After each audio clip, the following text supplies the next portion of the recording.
Olá, seja bem-vindo a mais um bate-papo. O convidado de hoje é o Murilo Grise. Ele tirou recentemente, na verdade já tem um tempo que eu gravei com ele aqui, não é tão recente assim. Ele tirou recentemente o JNCIE, que seria ali o equivalente ao CCIE para a Juniper, né? Então ele tem a certificação de nível expert ali do fabricante Juniper e eu sempre quis conversar com alguém que tinha tirado essa certificação, porque é uma certificação de nível expert e de um fabricante top, né, que é a Juniper, e eu queria saber como é que era o processo e tal, e ele explicou aqui pra gente. Além disso, ele contou um pouquinho da trajetória dele, da carreira dele, a gente falou um pouquinho de inglês aqui, na verdade a gente falou muito de inglês aqui, ele é um cara que já foi professor de inglês ali quando bem mais jovem, e ele contou como foi parar ali na área de infraestrutura de rede, ele já trabalhou em diversas empresas aí em São Paulo, então acho que foi bem interessante, acho que vai ser bem legal para vocês escutarem um pouquinho aí da experiência dele. Lembrando que esse conteúdo também pode ser consumido lá no Spotify ou no seu agregador de podcast favorito. Basta procurar lá por Gustavo Calau.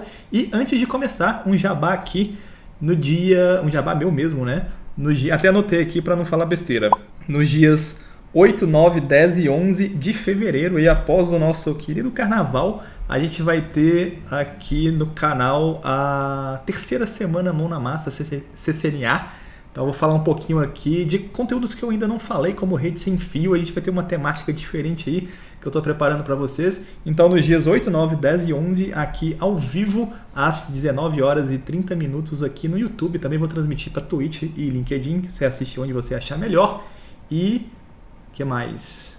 É isso, bora aqui pro bate-papo. E já deixa seu like aí, compartilha, né? Não espere chegar até o final, porque é um vídeo muito grande. Roda a vinheta e bora aí para essa entrevista. Valeu, galera.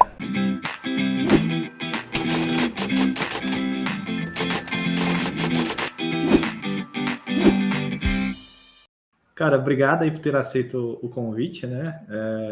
O Josinho me marcou lá na publicação do LinkedIn. Você tinha tirado o CCIE da Juniper ali, né? O JNCIE, Service Provider, não é? Né? Cara, primeiro, parabéns, né? Quer dizer, segundo, parabéns, né? Primeiro, agradecer por ter aceito. Eu sempre quis convidar alguém que tinha, cara, o JNCIE. Na verdade, achei um cara só. Ele é até aqui de Minas. Cara, até esqueci o nome dele aqui, mas enfim. Se você puder contar um pouco da sua história aí, né, início aí, o que você estudou, carreira, ou qualquer outra coisa que você quiser, fica à vontade aí, cara. Bom, primeiro, obrigado pelo convite. Eu não conhecia o seu canal, depois eu fui atrás. Então, você tem um cara que tem 10 CCIEs aí nas entrevistas. Falei, ixi, Maria, que eu vou falar? O cara tem 10 CCIEs, mestre, doutor, trabalha com pesquisa, escreveu livro, incríveis assim, né? Até nessa própria, uma dessas entrevistas que você fez. Acho muito interessante, né? Trouxe alguém do Brasil, né? Não é só pessoas aqui no Brasil que trabalham só entregando, às vezes, uma função, mas realmente gerando conhecimento, né? Criando conhecimento, e isso é incrível. Não é a minha história. Eu vim já de um outro ponto, e eu comecei a trabalhar com redes em 2008, finalzinho de 2008, na AT&T. E na época eu estava a caminho de me tornar psicólogo. Sério? Caraca. Na verdade, era meu sonho. Eu estava entrando na faculdade, eu sempre tinha pensado em fazer psicologia. Eu entrei na faculdade de psicologia, eu fiz acho que 3 semanas de curso, porque eu já trabalhava na AT&T. E eu falei, não dá para manter os dois. Ou eu faço um dos dois direito, ou no final das contas eu não vou fazer nenhum, né? E aí eu troquei para redes de computadores. Aí eu fui para o curso de redes de computadores, que foi bem interessante, assim. Totalmente diferente do que eu gostava de ler e estudar. Eu sempre fui bom aluno na maior parte das matérias. Mas como é que você entrou na AT&T? Porque eu tinha um skill absolutamente necessário que a gente tem falta aqui no Brasil. Eu falava inglês, basicamente isso. Aí você entrou no time o quê? Suporte? Sim. Suporte nível, como eles chamavam, 1,5. Então, que você não é o helpdesk, mas você também não é um suporte de nível 2, né? Então, acaba sendo muito diagnóstico. Puro diagnóstico. Então, por mais que a permissão dos usuários geralmente seja descrita, a permissão gerencial é sempre uma permissão... Mas por que o inglês você atendia fora do Brasil? Era o quê? Sim, era o NOC da AT&T em Campinas. Eu sou de Campinas. Então, o NOC da AT&T em Campinas tinha clientes americanos, na verdade, clientes globais. Então, a AT&T tem muito disso, de fazer de tira o suporte de um centro de suporte, manda para outro uma conta, e aí acaba virando os acho que Global Service Center, ou eu estou misturando com a nomenclatura da IBM, porque antes era no mesmo prédio, mas aí estou me confundindo um pouco. Mas a AT&T tinha, então, por exemplo, eu entrei na AT&T trabalhando como suporte da Gap, a rede de lojas. Então a Gap acho que tinha 4.000 lojas. Assim, a Gap, para quem não sabe, é aquele moletom que todo brasileiro vai para os Estados Unidos a primeira vez, ele compra, né, velho? Exatamente. Nossa, eu quero comprar isso. Você chega lá, tá uma coisa mano. super barata. Lá é o brasileiro em Orlando, velho. Ostentação pura. Exatamente. E o mais interessante, né? Você vai receber cupons da Gap depois do resto da sua vida, né? Porque até hoje eu recebo um código de 20% de desconto da Gap, 30%, 50%. Meu Deus, eu comprei uma vez na loja. Eu nem lembro de ter deixado meu e-mail. Mas eu comecei lá suportando a conta da Gap, que eram 3.000 lojas nos Estados Unidos e o resto espalhado por Europa, até no Japão. Era bem legal também, às vezes, falar com o pessoal no Japão, porque por causa dos fusos horários totalmente malucos, assim. Então, na verdade, a AT&T foi uma excelente empresa. Mas você estava saindo o quê? Do segundo grau? Ou você já estava no limbo, assim? Eu tenho 31. Então, em 2008, eu tô falando certo? Comecei em 2008 mesmo na AT&T ou em 2009? Comecei em 2009 na AT&T. E eu estava saindo do técnico. Você fez curso técnico. Eu estudei na Fundação Bradesco, na verdade. Então, a Fundação Bradesco tinha uma questão de você fazer o ensino fundamental, fazer o ensino médio, e depois eles tinham um curso técnico de 1 ano, bem denso, que você podia fazer para sair como técnico em informática. Aí eu fiz esse curso também, eu fiz o ensino médio, fiz o técnico, e aí falava inglês, tinha um módulo de redes até relativamente simples, simples, relativamente... Foi um bom curso, isso eu quero, assim, foi um curso legal, cobriu bastante coisa em rede, E aí eu tinha um colega que já trabalhava lá, que eu não sei como ele conseguiu essa vaga, porque ele também fazia técnico, e aí ele me arranjou uma entrevista, na época também no Brasil, né, aquele boom que a gente estava tendo em 2009 de emprego e um monte de empresa vindo para cá, né, e aí acabou que eu entrei na AT&T aí, e aí desisti de fazer psicologia, porque a AT&T me deu um curso de CCNA, muito interessante, porque deu realmente muita infraestrutura à empresa. Por 2 meses, assim, semana sim, semana não, quase 4 meses no final, eu praticamente não trabalhava 3 dias da semana, só para estudar. A empresa dava aula, dava o curso, depois deu o voucher, depois reembolsou quando passou, algo realmente muito bacana. Acho que em 2009, cara, rolou uma crise cabulosa, né? Foi aquela crise lá do subprime nos Estados Unidos, foi 2009, não foi? Na verdade foi 2008, não foi? Foi 2008, né? Foi 2008, 2009. Entre 2008 e 2009 foi. Aí, nós tínhamos contas, inclusive, até da Circuit City, se eu não me engano. Porque eu lembro que eu fui demitido, velho. Porque a empresa que eu trabalhava, porque você falou assim, aquele boom de não sei o que, eu falei, caralho, mas era crise essa porra. Aí eu lembro que eu trabalhava numa empresa que o maior cliente era a Vale. E a Vale, tipo, abandonou uma porrada de projeto e tal. Aí eu lembro que nessa empresa, sei lá, tinha 600 funcionários, em um dia ela demitiu 150. Não foi 900 igual aquele cara lá nem foi via remota lá também, mas enfim, foi 150 num dia. Eu subi a escada assim e a galera descia chorando. Coisas do Brasil. Interessante como a percepção dos momentos muda completamente de uma pessoa para outra, né? Foi 2009, você tem razão, eu quase certeza que foi 2009. E eu lembro por causa da Circuit City, que eu lembro que um dia também o pessoal chegou, uma das contas era a Circuit City, e a Circuit City estava mal, por causa dessa quebradeira toda também, que eu me recorde, pelo menos, a gente passou meio, não sei se ileso, mas passou relativamente bem em questão de normalmente empresa de TI, assim, né, se você dá, até as próprias, hoje em dia também, né, normalmente elas passam mais tranquilas, assim, em crise, né, aí se o cliente for muita empresa de TI, ou se for própria negócio for TI, normalmente passa mais tranquilo, né, e aí você ficou lá 2 anos. 2 anos. Aí você tirou seu CNA lá, né, patrocinado lá com eles. Os caras te bancaram ali a prova, né? Era o quê? Uma tentativa e os caras te reembolsavam? Ou... Na verdade, quando você passava. Quando passa o reembolso. Então, se você CNA, eles deram um curso. O CCNP, eles reembolsaram. Aí eu comecei, na verdade, a época era o CCIP. Então, eu tirei a primeira prova de roteamento lá. E aí eu fui para a Huawei, nesse inteirinho. Um professor meu na faculdade, que aí eu entrei em redes de computadores, trabalhava na Huawei, pedi uma indicação.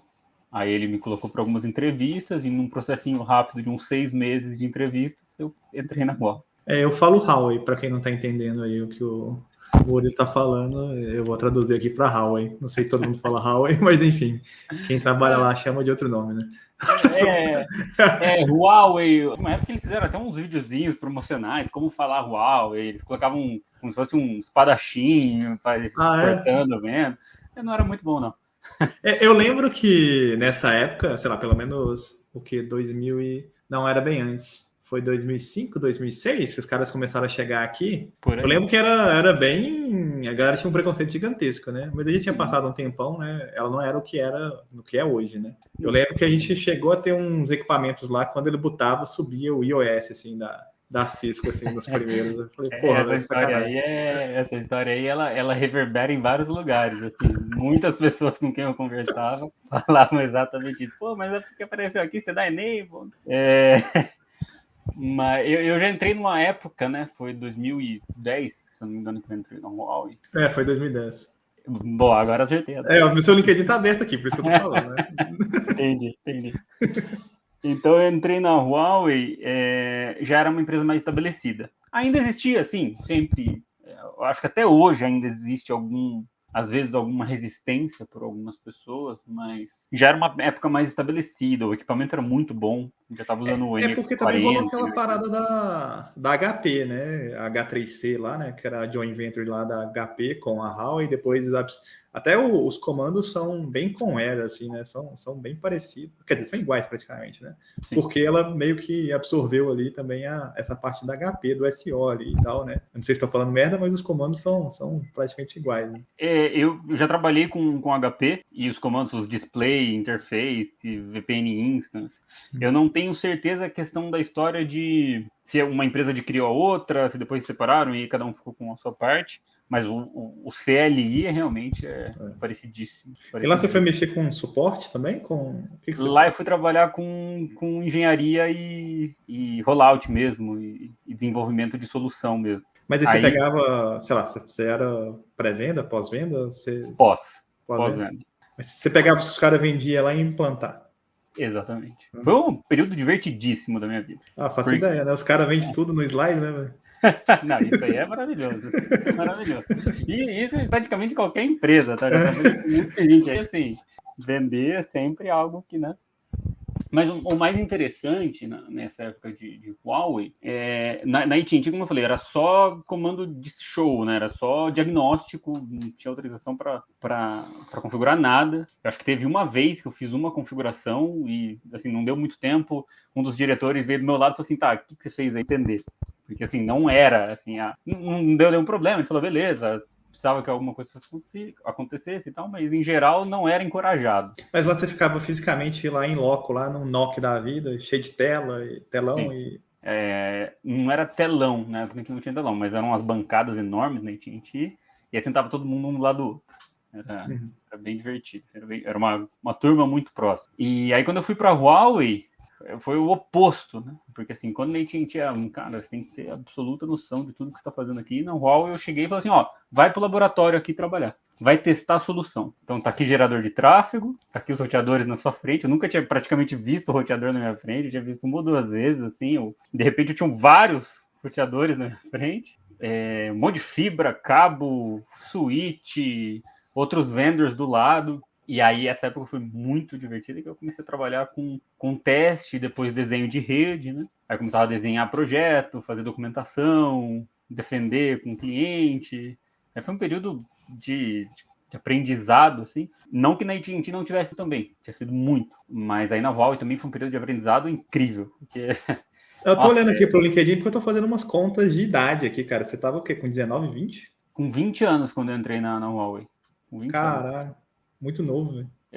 Eu era bem moleque ainda, assim, né? Mas eu tava me divertindo. Na verdade, eu tava... Porra. Você já tinha filho nessa época, alguma coisa? Tem filho? Eu não tenho filho ainda. Eu casei esse ano de pandemia e ainda não tenho filhos. Então, na época, na verdade, eu tava fazendo faculdade em Campinas e trabalhando em São Paulo. Porque quando tá muito novo assim, cara, né? Tudo realmente, né? Não tem tanta responsabilidade de, sei lá, né? Você pode... trocar de emprego ali, é menos complexo, né?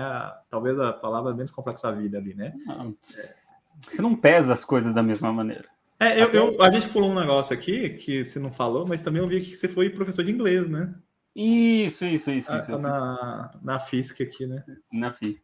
E, na verdade, né, já que a gente está contando a história igual aqueles filmes esquisitos que começam no final, aí conta o meio, aí de repente você não sabe se está no fim ou nos meandros ali. Isso é papo psicólogo, velho.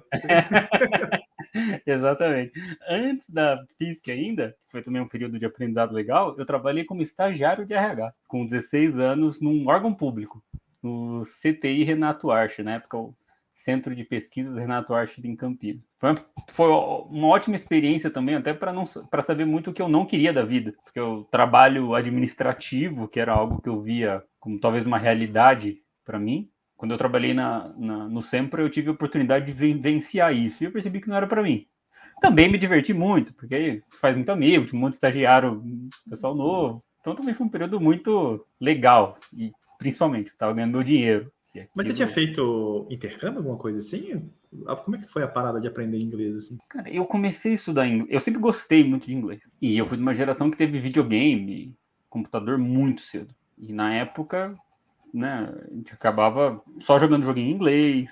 Depois, conforme fui crescendo, lá com uns 9 anos eu comecei a fazer aula. A escola já tinha aula de inglês desde os 7. Acho que 7 ou 8 anos, mais ou menos. Então, eu tive acesso muito cedo. E eu gostava, eu adorava falar inglês, eu adorava estudar inglês. Então acabou que foi algo que, assim, tendo ainda fazendo aula depois, que eu fiz depois acho que dos 11 aos 15 anos ainda aula em escola, então ajudou muito. E teve mais um ponto ainda. Aí, pulando alguns anos, né?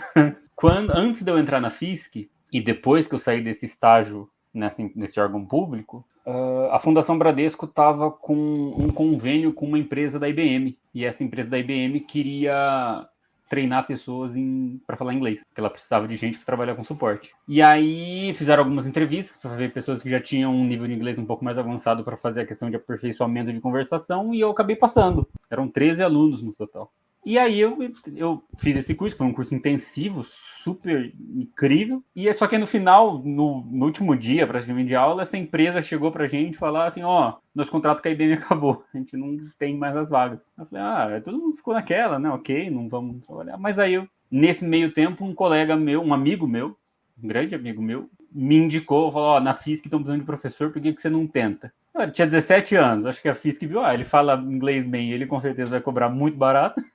Então, vamos lá. Se der errado, a gente manda embora, né? Tá exatamente. Os 6 ou 7 primeiros meses não foram nem registrados, assim.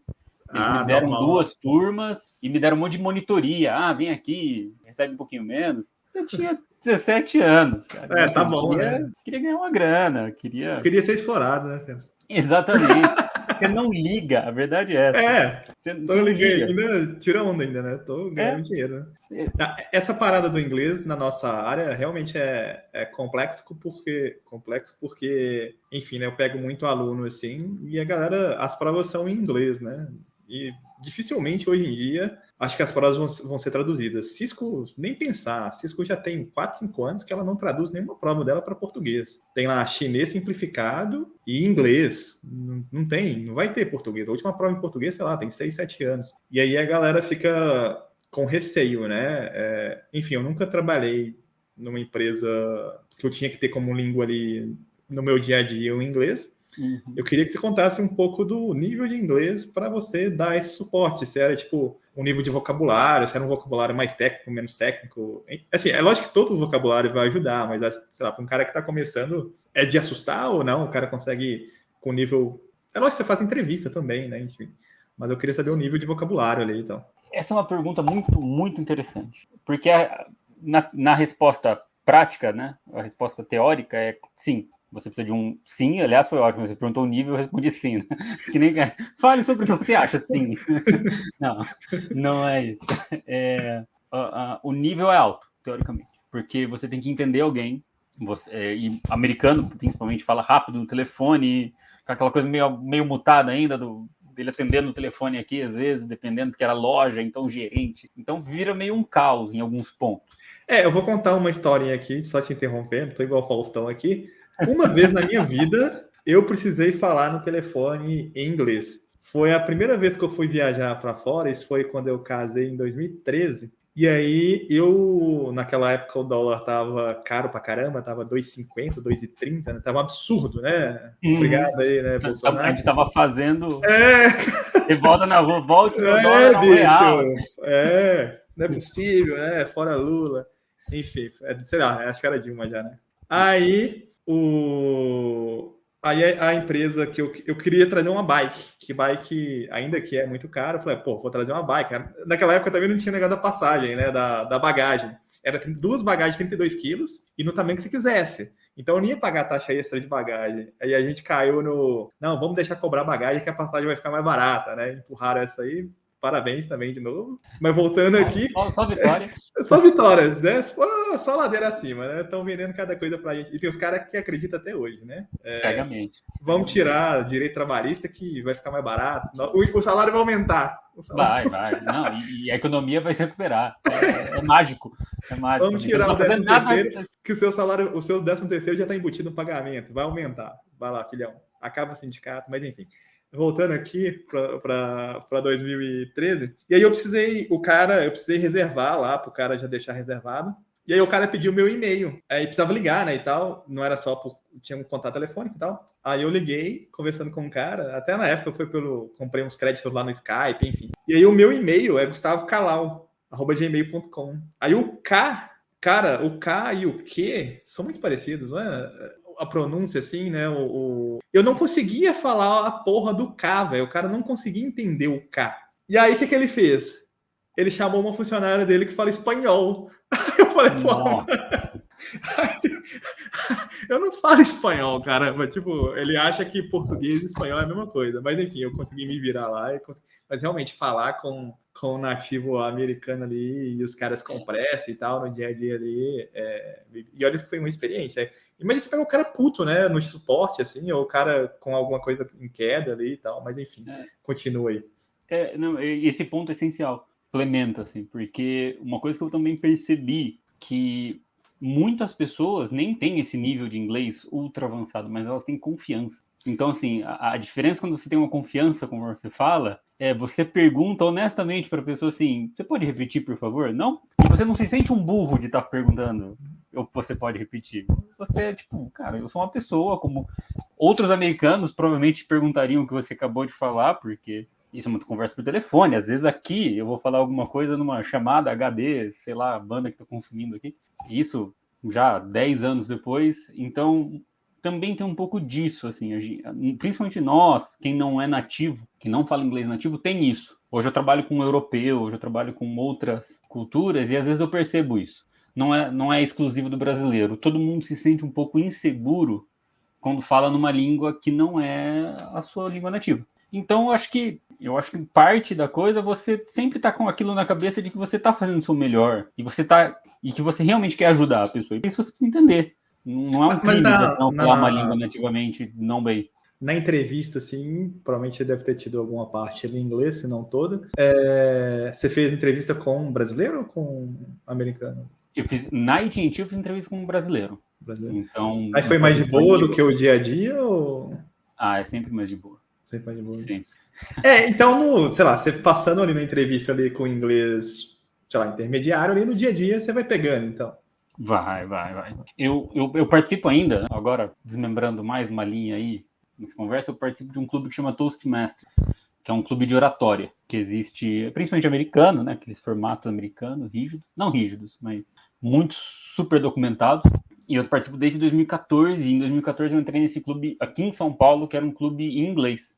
E muitas vezes você vê várias pessoas que elas começam, né, falando oratório em público. Elas começam super tímidas e às vezes o inglês realmente não é muito bom. Mas conforme o tempo passa, que você repete, que você é forçado a usar, que é a grande diferença que a maior parte das escolas não consegue suprir, que é você ter que usar, fora do que está no livro, que ele te faz uma pergunta e a resposta na página seguinte. Assim, com a resposta somente na sua cabeça, quando você começa a utilizar, você descobre maneiras novas de falar coisas que você provavelmente já aprendeu de outra maneira, até de maneira mais específica, mas que você não consegue usar, porque o seu cérebro não está programado para encontrar aquela solução. Você quer, às vezes, traduzir, ou você quer usar uma outra expressão que você acha que tem mais a ver com você, né, do que você usar uma palavra que ninguém usa. Teve uma vez que eu viajei pra gringa, né? E aí o meu cunhado foi com a gente, assim, e tal. E ele não fala nada de inglês. Eu falo, cara, parece uma criança, sei lá, de 6 anos. É algo bem, bem bizarro, assim. Só que eu leio bastante, assim, né, e tal.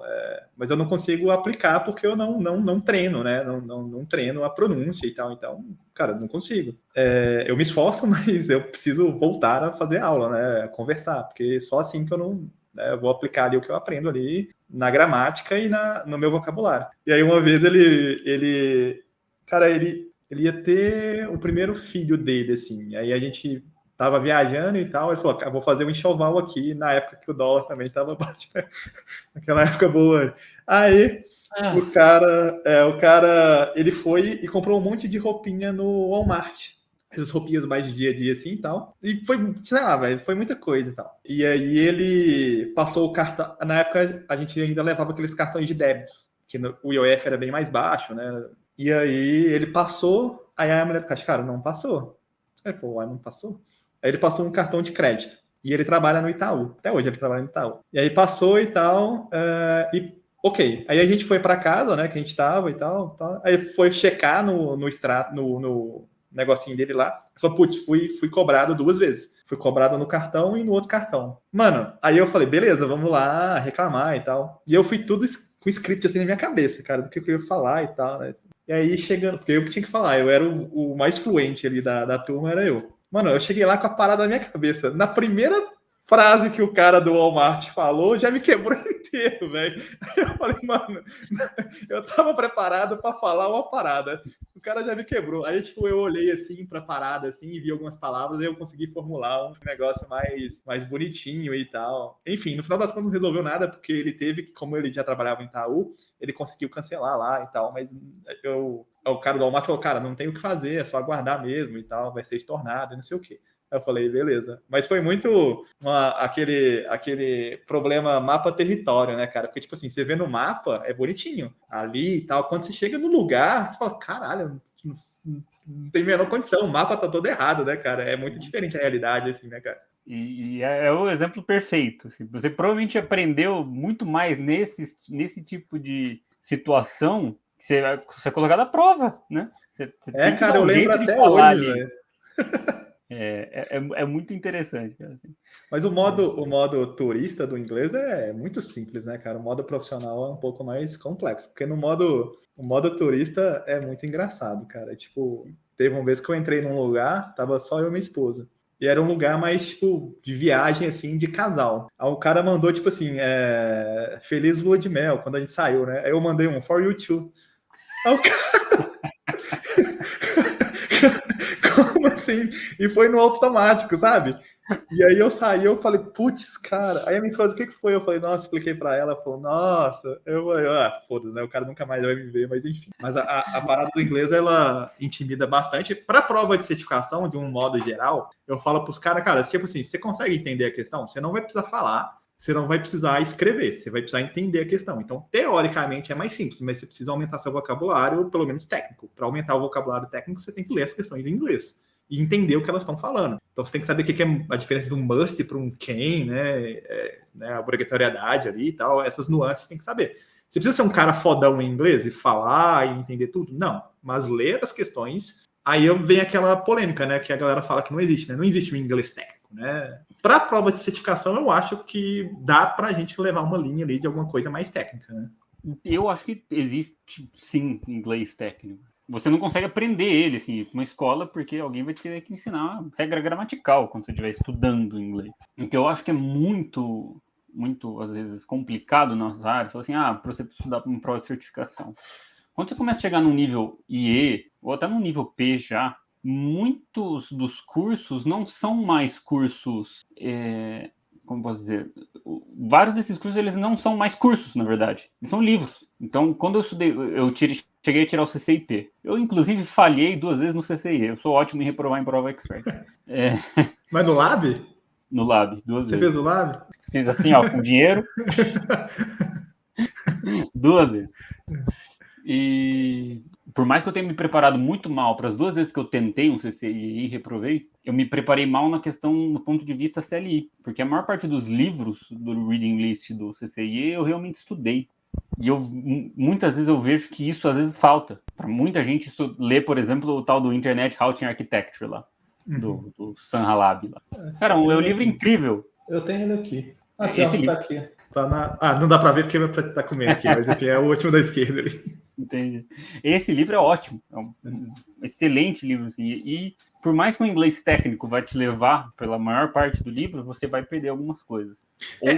Uma coisa que acontece comigo é que quando eu leio um negócio mais técnico assim, eu já tô acostumado, eu consigo ler ele bem mais rápido. Aí uma vez eu falei, vou começar a ler umas literatura convencional aí em inglês. Vou começar com uns livros bem facinho. Aí peguei lá Harry Potter e a Pedra Filosofal. Mano, eu não conseguia passar 3 páginas, assim, sabe? Porque era muito lento, assim. Eu falei, putz, cara, é um vocabulário muito diferente, cara. Eu falei, porra, bicho, mas enfim. Cara, eu lembro, eu nunca vou esquecer da palavra hearth, que é, se não me engano, na lareira, ou alguma coisa na lareira ali. Porque o primeiro livro em inglês que eu li inteiro, assim, livro foi, se não me engano, o último Harry Potter, o Deathly Hallows, lá, e eu li ele em inglês a primeira vez, que me emprestaram e tal. E a mesma coisa, eu devia ter aí uns... E agora? Quantos anos eu tinha? Sei lá, 15? Sei lá, tô chutando agora. Depois não, você devia ser um pouco mais velho, porra. Harry Potter demorou 7 anos, 8 anos. Você devia ter uns 16, 17. Book, vamos ver quando foi lançado o livro. Foi lançado em 2007. Então eu tinha uns 17 anos. Eu já estava trabalhando na... Talvez eu tivesse começando a trabalhar na FIS. E aí eu lembro de tentar ler. E eu comecei a anotar as palavras que eu não sabia. E eu praticamente passei o dia inteiro anotando palavra. Porque o vocabulário é completamente diferente. Completamente mesmo. Mesmo que eu já tinha estudado bastante inglês, sim. Na hora que você pega uma literatura mesmo, agora eu não sei, realmente eu não sei porque o Harry Potter ele é britânico, né? Eu não sei se tem um Harry Potter com inglês americano. Eu não sei, realmente eu não sei. Provavelmente não. Eu acho que não. Porque, porra, também outra coisa, o inglês britânico, a galera falando, eu não consigo entender muita coisa, cara. É inacreditável. Tipo, uma vez o meu irmão fala bastante inglês porque a área dele é comércio exterior, e ele já morou fora e tal, né? E aí uma vez tava eu e meu irmão. Aí eu, tinha descido do carro para perguntar um negócio. Aí eu voltei pro meu irmão assim e falei, cara, vai lá que eu não entendi nada do que ela tá falando. Aí ele desceu e ele voltou e falou, cara, eu não entendi nada. Aí eu falei, então beleza. Então o problema não sou eu, o problema são nós dois, né? Cara, é muito engraçado, né? Uma vez eu fui pra Inglaterra há muito tempo e eu tava andando naqueles ônibus, né? Que, lógico, sobe, de turista, né? No ônibus, né? E tinha um casalzinho de senhores logo atrás, assim, de onde eu sentei. E eu decidi puxar um papo com eles ali. Um casal super... Eu juro que até hoje eu lembro do delay que eu lembro que eles falavam. E acho que meu cérebro entrava em um modo overload, assim, ele ficava, saindo fumaça, assim. Aí, de repente, eu entendia e eu acho que eu respondi todas as perguntas, todas as vezes que eles falavam comigo, eu devo ter respondido assim. E aí eu falava alguma coisa. Eles devem ter achado que eu tinha algum tique, alguma coisa. Porque todas as vezes era isso, assim. Meu cérebro, aí de repente, surpresa. Entendi, sabe? Voltei no tempo, entendi o que ele falou. E eu respondi. Eu acho que eu respondi todas para aquele casalzinho de senhorzinhos, assim. Porque é muito difícil. Até uma coisa interessante quando eu trabalhei na Huawei, que quando eu fui fazer entrevista na Huawei, uma das sentas que eu fiz para entrar, foi um chinês que foi me entrevistar. E eu nunca tinha conversado com um chinês. E também algo muito diferente. E eu nunca vou esquecer da pergunta que ele me fez. Tell me about your work experience. Cara. Work experience? Work experience. Porque... E não falando que o chinês, tem muito chinês que fala inglês, tinha muito chinês aqui que falava português, inclusive, muito bem. Mas esse cara, eu acho que ele não era da lista dos que falavam inglês perfeitamente bem, assim. E eu lembro que eu fiquei horas, assim, pra entender. Aí, passou um tempo, aí deu tudo... Na verdade, deu tudo certo. Acho que nessa entrevista eu ainda não passei. Que teve umas jogadas lá, acabou demorando uns 6 meses para ser contratado na Huawei. Caraca. Foi um processo meio longo. Eu ia iniciar com TAC, aí depois eu vim para trabalhar com a parte de engenharia, que aí eu saí de Campinas e vim para São Paulo. Você tá falando dos IEs ali da vida, né? Você tentou o CCIEs quando você estava na Huawei? Sim. Na verdade, tentei uma vez na Huawei e uma vez na Ericsson. que Mas hoje por eu que você trabalho na área. tentou, não tem, tipo, sei lá, não era mais fácil um HCIE? Na época, a gente nem ouvia falar de HCI, assim, mesmo internamente. Eu cheguei a tirar alguns certificados internos. Teve um certificado que eu tirei que eu fiz uma prova teórica, depois eu fiz um lab complicado. Tentei umas 4 vezes essa prova, só passei na última. E por final, na verdade, o lab e a prova teórica eu passei na primeira, e aí tinha uma entrevista depois. Que aí você tinha que defender um projeto para um board de um pessoal da Huawei na China. E eu reprovei umas 3 vezes nessa, só passei na quarta. Só que era uma certificação interna. Então, assim, eu cheguei a receber um documentinho. Eu já até procurei para essa certificação, assim, e eu não vejo ninguém falar dela. Então, deve ser algo muito interno mesmo até hoje. E quando você ficou lá, Certified Diploma. você, tipo, viajava, assim? Eu fui de uma geração de Huawei que viajou pouquíssimo. Ah, Muita gente antes de mim tinha viajado um monte, mas quando eu cheguei, eu fiz algumas viagens para. Eu fui para Brasília, para Natal. Você fala, nossa, que legal, você foi trabalhar em Natal, cara, 15 dias, né? Eu trabalhei 14 dias e meio enquanto eu estava lá. Eu não tive um feriado, nada. E eu também fui para o Chile. mas, por exemplo, né? Como é que era a parte de soluções lá? Você ficava mais em lab, então? Como é que... Então eu comecei trabalhando no projeto da Telefônica, que eu ficava no laboratório da Telefônica, e eu fiquei lá uns 3 anos. Uns 2 ou 3 anos. Aí eu fui trabalhar no projeto da NET. Como assim, no laboratório da Telefônica? Você ficava fazendo o quê? É muito engraçado. Algumas pessoas, elas sempre falam assim, no laboratório, cara, você fica aqui mexendo com o ratinho lá, né? Abrindo o ratinho, pá. A Telefônica, ela tem eu acho que isso não é informação confidencial, mas a Telefônica, ela tem um ambiente de laboratório em que ela tem várias réplicas da rede. Depois até eu vou pesquisar se isso é confidencial ou não, tá? Só pra gente ver, qualquer coisa a gente dá uma editada. Não, A tranquilo. empresa de telecomunicações na qual eu tinha um ambiente de laboratório, que ela tem os equipamentos reais mesmo. E tem várias equipes de vários vendors. E antes de qualquer coisa ir para a rede, você simula ela ali em quase o mesmo ambiente. Coloca gerador de tráfego como o Ixias. Lá era mais. Você fecha as sessões BGP com outros vendors, LDP. O que você precisar ali para fazer funcionar, você faz. Você emula um tráfego num gerador de tráfego. E aí você faz falhas. Você diz assim, bom, vamos lá, essa solução é boa mesmo? Então eu vou tirar essa fibra aqui e vamos ver o que acontece. Aí você tira. Eu perdi 10 pacotes aqui de um total de 1000 por segundo. Então eu tive uma falha aí de 10 milissegundos arredondando. Mas era assim ou você tinha que, sei lá, fazer um documento, tarará, fazer... Infelizmente, né, para quem está na área, já sabe, quem não sabe ainda vai saber, infelizmente na nossa área, toda parte divertida vem com uma documentação porre para você fazer junto. E então você tem plano de testes, já fiz milhares de relatórios de testes, high level design, low level design, detail design, template padrão, gerador de script, enfim. Cara, é uma miríade de documentação que eu falo assim, eu fiz a configuração em meia hora, cara, testei em 2 dias e agora eu vou passar um mês documentando. Então, é algo que acontece com certa frequência e acho que todas as redes que eu já trabalhei, todos os clientes. Eu trabalhei inclusive com o Josinfo, né, o CCIE do povo. O Josip é muita gente fina, uma figura aí um tanto quanto diferente no nosso mundo, né? O Peculiar. cara é peculiar, essa é a palavra. E eu já chamei ele para conversar aqui, ele nunca vem. Não sei se ele tem vergonha, se é tímido e tal. Ele deveria vir, ele é um cara 100%. Ele é muito gente fina. Ele é um cara muito gente. Eu tive o prazer de trabalhar com ele, conheci ele na Huawei e a gente trabalhava muito bem junto, assim, porque o Josip, ele tem uma cabeça muito estruturada, assim. Então essa questão de documentação, cara, ele tem tudo organizadinho, isso aqui. Ele pensa muito, ele tem um raciocínio muito estruturado. E também ele é um baita, né? O cara 2 CCIS, né? Então o legal de você testar coisas é que muitas vezes elas não funcionam.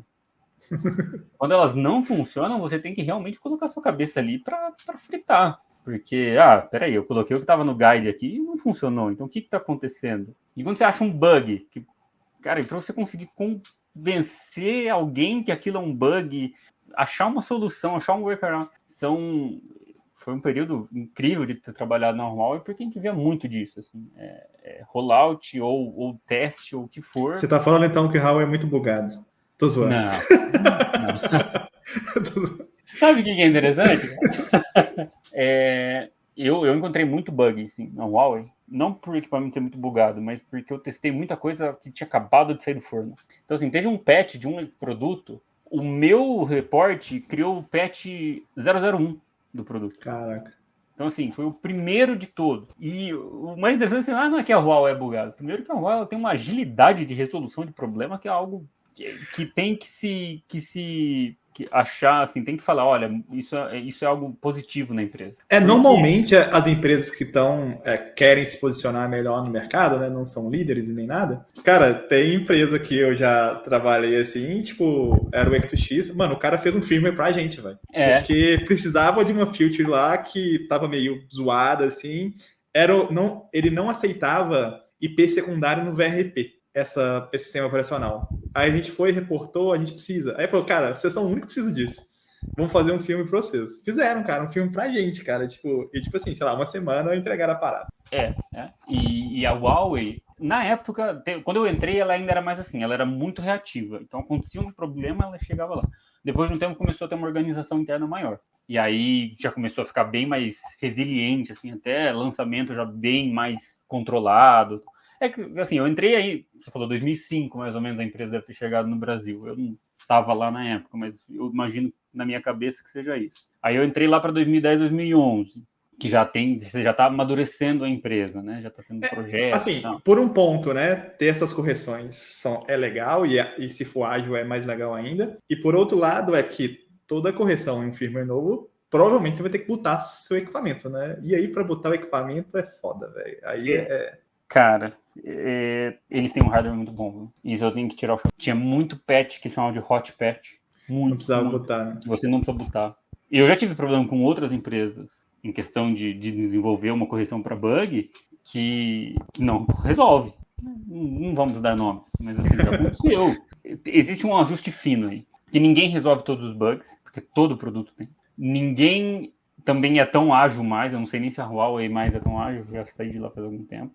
E eu acho que tem um meio termo aí, parte entre isso, que é o quanto você consegue solucionar a grande maior parte dos cenários de rede enquanto você desenvolve, né? Tem uma parada que eu tenho na minha cabeça, que seria o meu sonho hoje em dia. Porra, se eu tivesse um fabricante só, um vendedor só na minha rede, cara, seria muito foda.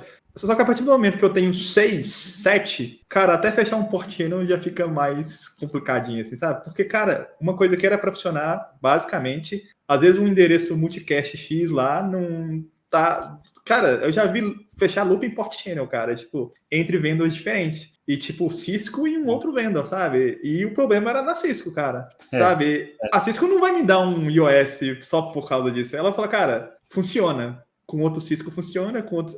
ela não vai fazer um filme só para aquele fabricante, sabe?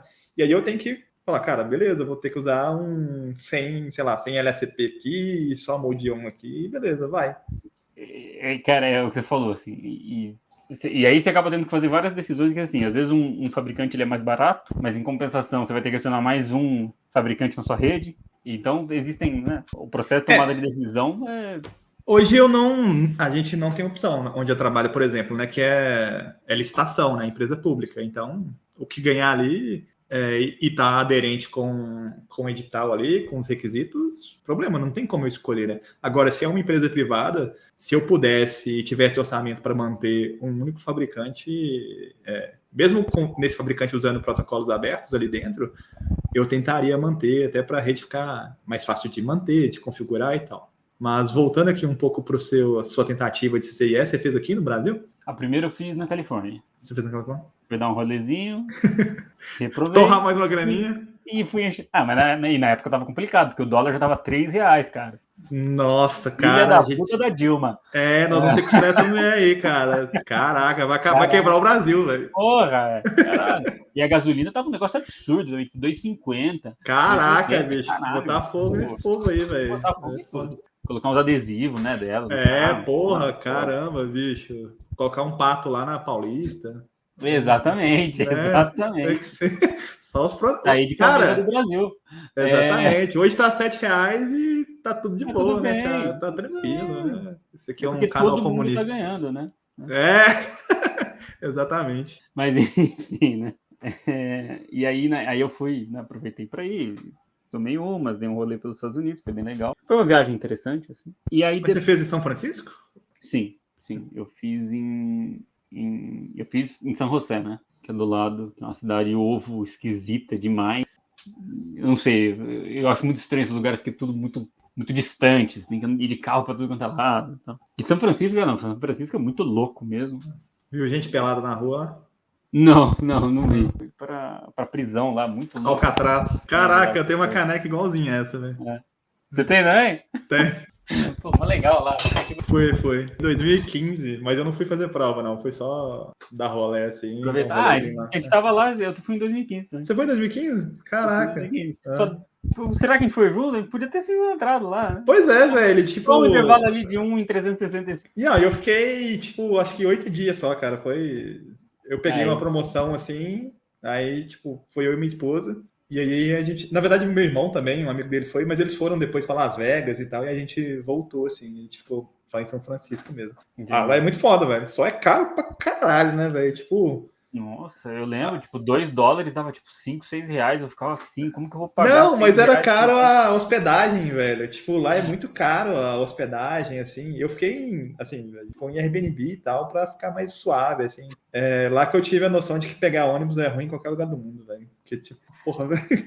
Cara, é muito relativo isso. É que os Estados Unidos, né, é um lugar muito feito para carro, assim, né? Muito feito para carro. Tirando Nova York e Washington ainda mais ou menos. Nova York, que realmente tem Chicago também. Mas assim, que tem realmente uma estrutura de trem. A maior parte dos outros lugares que eu fui nos Estados Unidos, eu fui para Minneapolis, eu fui para Washington, né? Eu fui para Las Vegas. Nessa mesma viagem?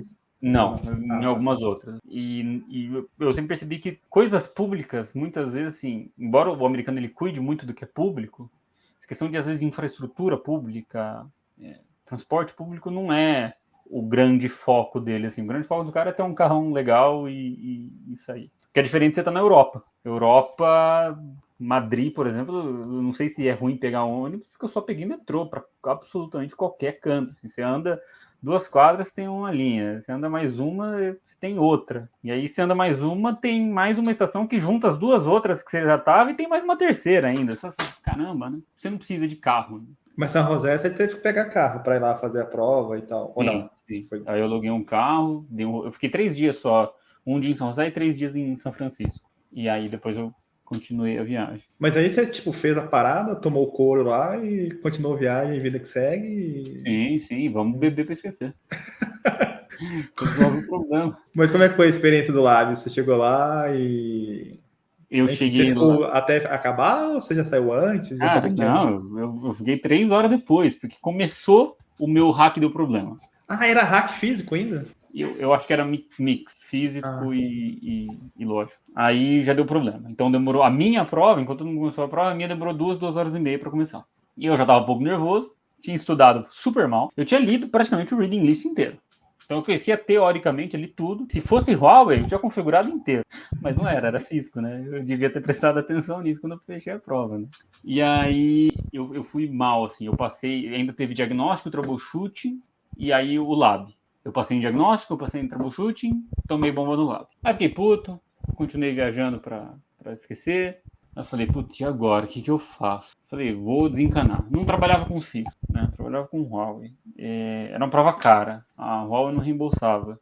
Falei, cara, não tô com esse sonho de tirar um CCIE. Eu fui espertaço. Eu esperei a prova virar pra tirar. Tipo, eu devo ter sido um dos primeiros trouxa que fez a prova lá, o CCIE Service Provider de 4.1, sei lá. Cara, assim, muito, muito besta. Isso foi a primeira vez que eu reprovei. Segunda vez que eu reprovei, e afinal, porque eu não testei nunca mais Cisco, eu já estava na Ericsson, que a Ericsson tinha um programa, se você passar a gente reembolsa.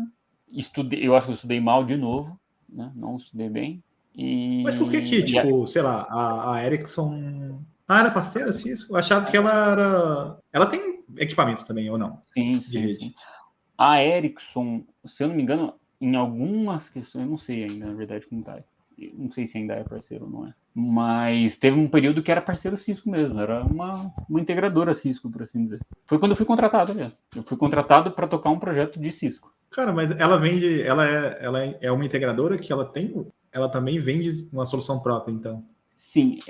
Ela era, eu acho. Agora eu não sei mais se é ou não. Eu preciso ver esse status, porque isso é um pouco confuso. Eu acho que ainda é, em alguns lugares, ainda tem uma parceria. Acho que talvez até em algumas coisas aqui. Mas a Ericsson é o quê? É realmente, porque eu lembro só do Sony Ericsson, né? Sony é japonesa, né? Ericsson é o quê? A Ericsson é a melhor empresa do mundo. Fazer aqui. Vou falar em inglês agora para minha chefe entender que ela é grega, tá? Ericsson is the best company in the world. A Ericsson, ela é uma empresa principalmente de rádio, de acesso. Não, mas ela é o quê? Americana? Ela é de onde? Sueca. Sueca? Ela é sueca. Suécia faz coisa boa, né? Volvo é sueco também, né? Um trem assim, né? Spotify. Spotify é sueco? Caramba, Spotify não sabia. Cara, diversas empresas de tecnologia, assim, suecas. E eu tô lá há 4 anos agora, se eu não me engano. 4 anos e 6 meses. Então, a Ericsson, eu sou um cara muito feliz, cara, na Ericsson, assim. Não que eu não tenha sido nem feliz na Huawei, fui muito feliz na Huawei, fico muito feliz de trabalhar lá, aprendi horrores, aprendi muito. Existe muito a aprender da cultura chinesa, embora às vezes ela seja muito difícil pra gente, pra nós brasileiros, assim. E você acaba ficando pilhado quando você trabalhar lá, não tem como, porque é um ritmo muitas vezes alucinante. Embora na Ericsson eu sinta que muitas vezes eu tenho mais demanda de trabalho, é diferente, né? É uma cultura completa. A cultura, né, europeia ela já é completamente uma cultura chinesa. Eu falo, fui muito feliz na Huawei, aprendi muito, mas hoje eu estou muito feliz também na Ericsson, por ser realmente uma empresa muito estruturada, uma empresa de 130 anos. Foi 1800 e fundador da Ericsson, né? Que é o Lars Magnus Ericsson, que ele fundou a empresa e assim é uma empresa extremamente sólida. É algo aqui no Brasil acho que ela já são, vamos lá, antes de eu falar, né? Funda Ericsson Brasil. Se isso fosse a minha entrevista da Ericsson, eu sabia tudo isso, tá? Atuando no Brasil desde 1892. Porra! Eu errei só por um pouquinho. Caralho.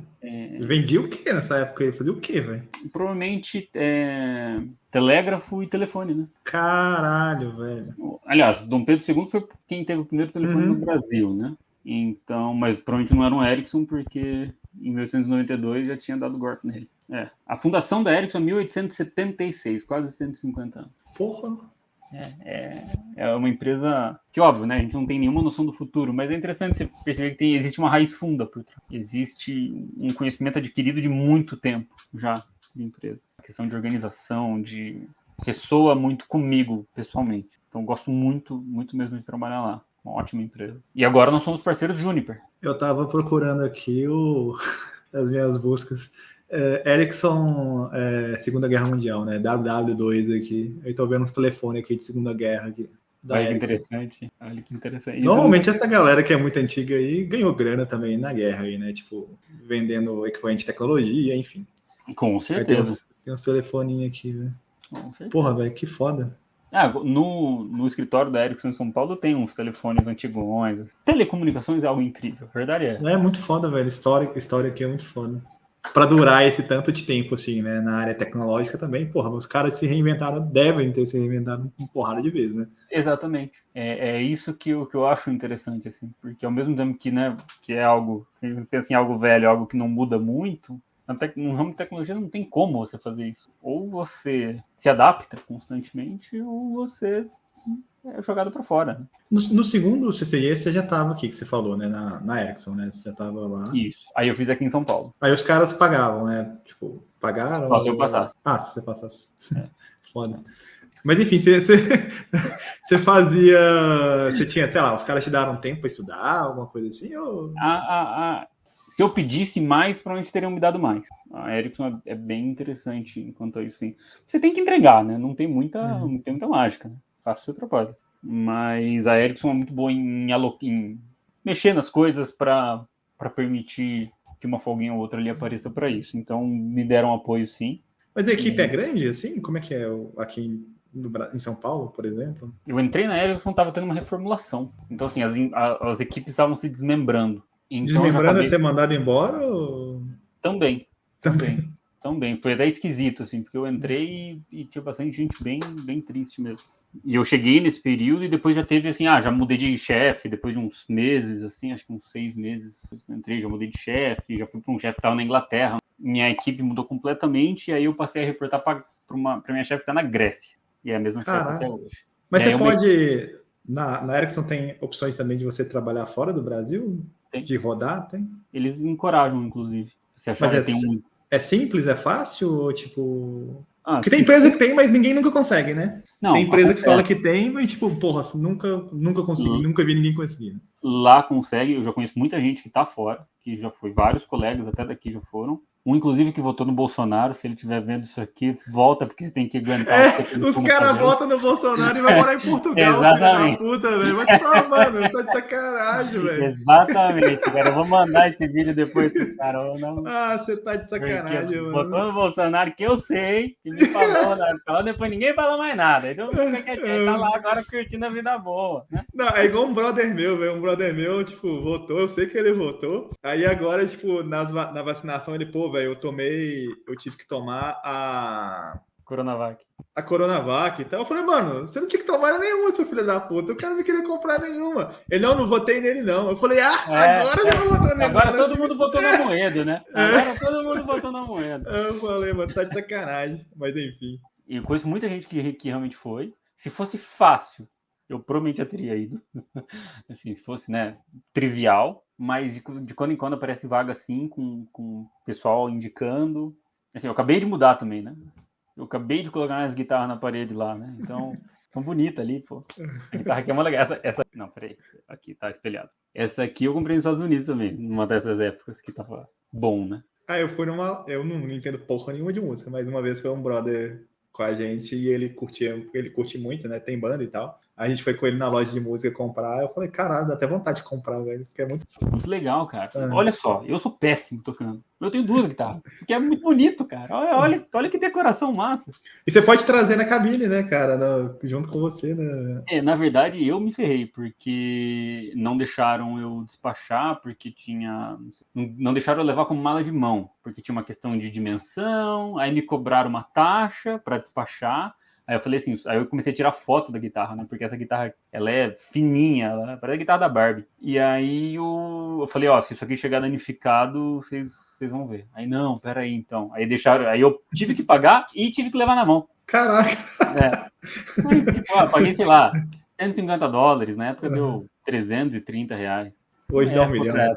Nossa, hoje teria dado 60 milhões de reais. Não, hoje nem teria ido, né? Como que vai para os Unidos hoje?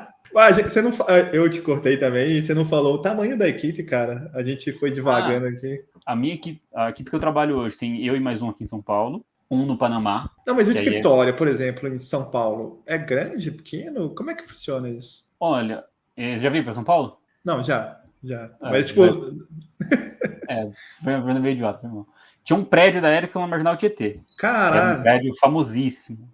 Tipo, sei lá, tamanho da Cisco, assim, então, se for pegar o prédio, assim... Na época era. Hoje tem 3 andares num prédio comercial no Jardim das Perdizes. Mas a gente chegou pra caceta, então. E também tem muita questão do home office.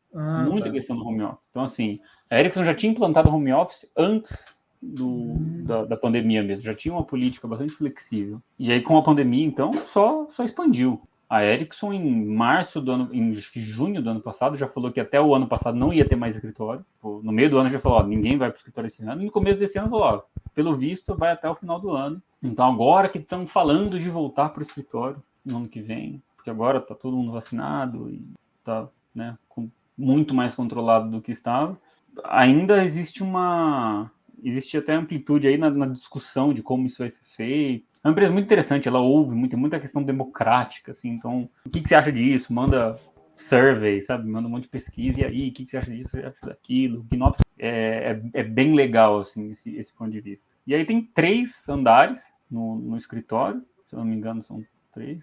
Eu devia saber mais dessas coisas.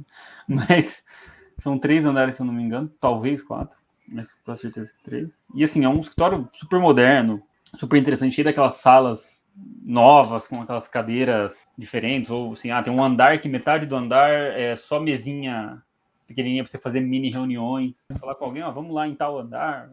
É uma empresa tem várias coisas muito legais, assim, nesse ponto. Mas você trabalha com projeto, engenharia ainda? Ou... Sim.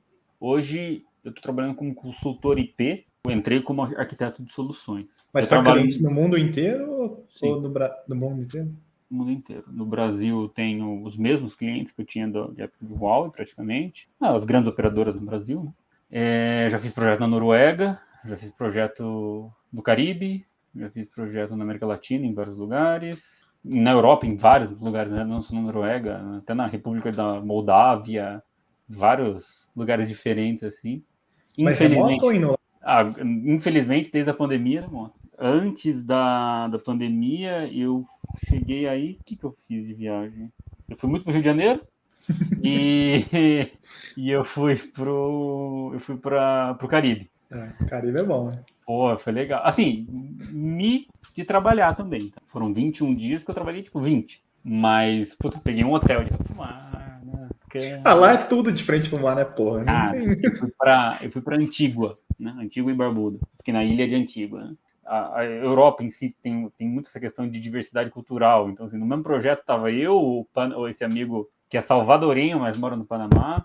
Esse eu conheci no México. Ah, eu fui pro México também. Esse eu conheci no México. Tinha um colega italiano, super gente boa. Tinha um colega grego. Cara, eu tenho uma pá de amigo grego agora, porque os caras são muito gente fina. Assim, tem uma proximidade cultural com a gente muito interessante. Os caras são Ah, bem é, a legais. galera lá não gosta de pagar imposto, tem umas paradas assim. Imposto ninguém pode pagar, cara. A Não, verdade é. lá a parada é que o senso cívico acho que consegue ser menor do que o do brasileiro, velho. Tem uma parada muito bizarra, assim, É cara. mesmo? Tipo, Na Grécia? Eu não uhum. sabia. Eu não Tem sabia. a parada naquela da crise do subprime lá, voltando lá em 2009.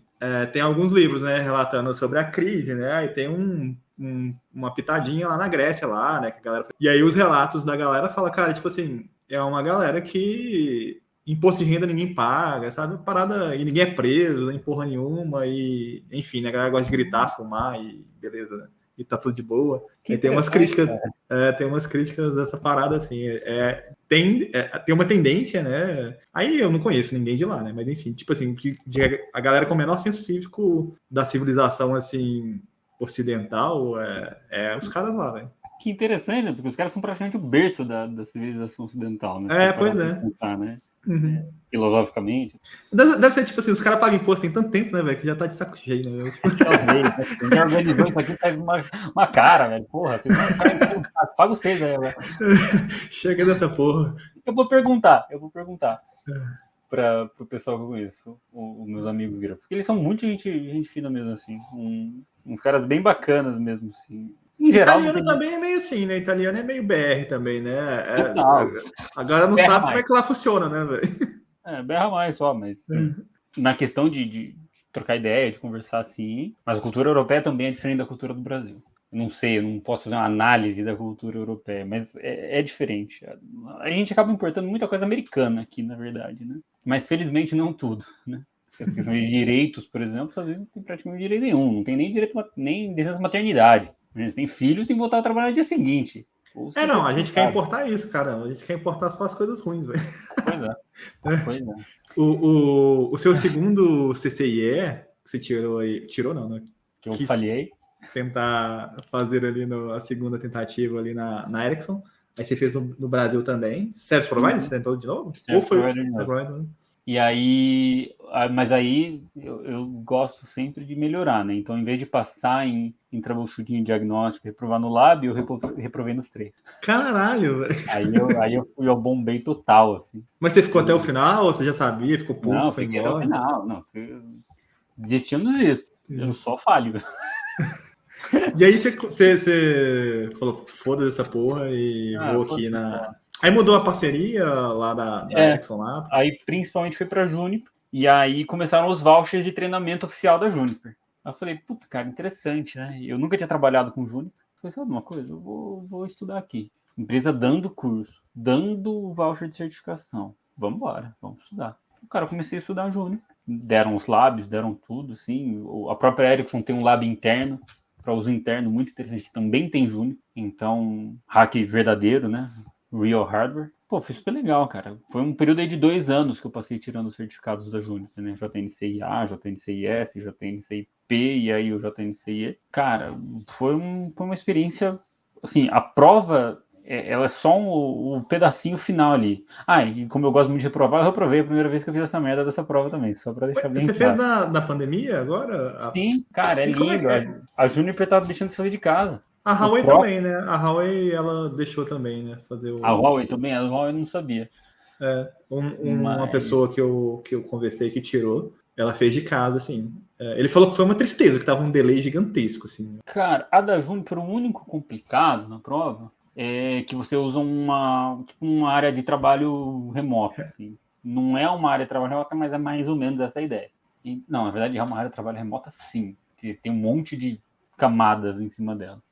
Então só isso que foi assim, que realmente assim, as telas ficam meio pequenininhas, você perde espaço do lado na tela, mas eles deixam usar outro monitor. Eu tenho uma TV de 40 polegadas aqui atrás de mim, então eu usei a TV. Então você coloca uma topologia enorme aqui, você coloca as perguntas aqui e faz o conforto da sua casa. Tem toda uma série de regras, né? A porta tem que estar fechada, ninguém pode vir, tem toda uma série de regras. Mas com relação, por exemplo, a valor, que o CCIL custa, sei lá, $1.500, $1.600, o Lab, né? E se você fizer no Brasil, você vai pagar $1.900, porque tem $300 do supervisor lá do Proctor.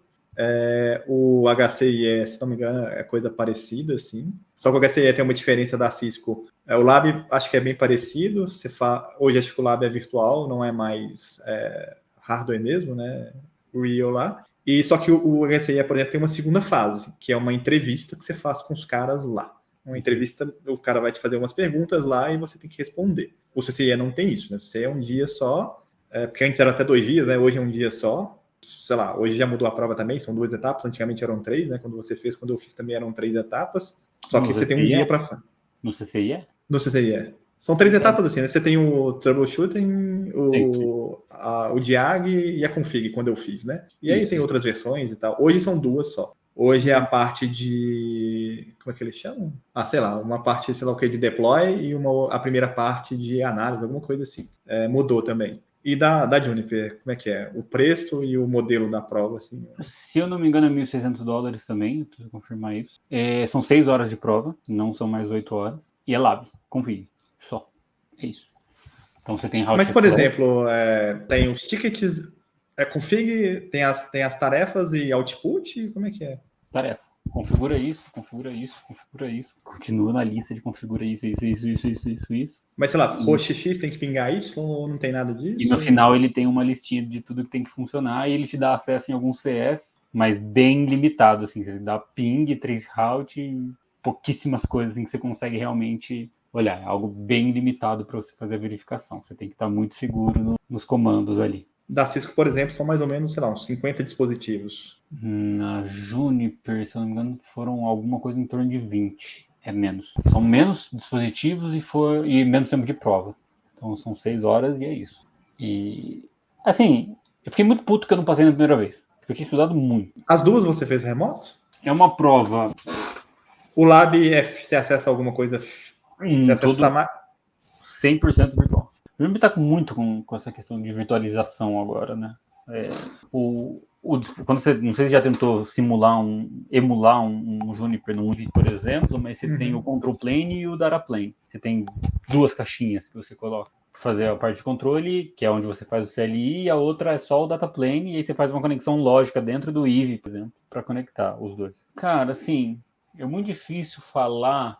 Primeiro que é uma prova assim, se você não tiver adaptado aos termos Juniper, você está ferrado. Por exemplo, Juniper você tem a tabela de roteamento, a iNet.3, que é uma tabela de label. Tem a Net.2, que é uma tabela de multicast. A 2.1, as 2, não lembro agora, uma é RPF e a outra, eu preciso até voltar nisso agora. A Net.0, que é uma coisa. A Net 6.0, que é de PV6. 6.3, que é label de PV6. Você tem que estar muito estudado com isso. Juniper tem essa questão de RIB Group também. Então, o RIB Group é um conceito completamente diferente que você tem que saber para você fazer a prova. Porque você tem que manipular as tabelas de roteamento, você tem que popular tabelas extras. E não sei se você já chegou a trabalhar com Juniper. Cara, a gente tem 2 caixas de Juniper aqui, que na empresa onde eu trabalho, né? São as caixas de um provedor que a gente tem. A gente fecha 4 full route BGP com 2 provedores diferentes. Aí 2 caixas são Juniper e outras 2 caixas são os HP. E aí uma coisa que eu faço no HP com 2 minutos, sei lá, eu vou fazer um filtro ali ou publicar um prefixo mais específico. Eu faço em 1 minuto ali no HP. No Juniper, como eu não sei mexer, né, mexo muito pouco, bicho, eu apanho, e olha que eu tenho umas paradas prontas que eu já apanhei, né? Só que toda vez eu tenho que consultar, velho, porque eu não consigo fazer de cabeça, assim, sabe? Cara, set policy options, policy statement, term 1, from, protocol. Cara, aí eu falo, não, deixa eu deixar aquela config assim, mas sem a hierarquia, né? Como se fosse uma command line Cisco, assim, lá na show configuration, sei lá, pipe, sei lá o que lá, terço, sei lá o que, sei lá. E aí sai a linha inteira. Eu falei, porra, mas é mais fácil entender na hierárquica. Aí eu vou batendo assim, eu falei, porra, velho, onde tá essa interface aqui?